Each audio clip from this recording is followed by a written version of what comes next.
اول ورځ چا فیصله کې ناستو ما خلکو ته ویلې ما ویلې هغه خائنان غله د غلو زامن دوکبازان د دوکبازانو زامن ولو نو جهان ته ډېر لوی تاوان رسولی ولو مال په زود جلال دې مې قسم یې دغه چې سبا مړ سي زه مردار بولم نو دوی خوا به د وایي خپله خوښه د څنګه راسره کوئ دا چې سبا مردار سي او بیا مولوي صاحب د جنازې منظور کوي مال دی مشوره وه هغه چې کوم لا د جنازې منظور کوي هغه راوځوئ پرې چوک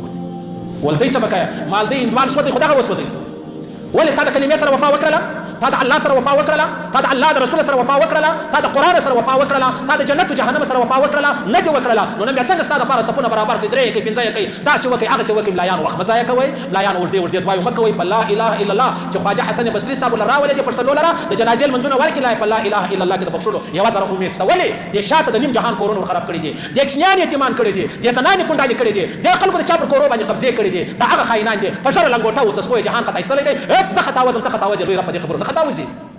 نو پیغمبر علیه الصلاۃ والسلام مبارک فرمایي داسې وخت را روان دی والله زما دې په الله سره قسم یې چې یو سړی به د ایدرې سره تېرېږي پر ایدره او پر قبر به تېرېږي بیا به راشي پر قبر به لاس واچوي پر دا قبر باندې به پرېږدي پر دا قبر باندې به ورغړي چې الله کاش کې دغه مړی زوای او دا د دین د وجې نه دا د بلا دا د مصیبتو دا د غمو د وجې غمونه زما ستا په وطن کې ډېر دي بیخي ډېر دي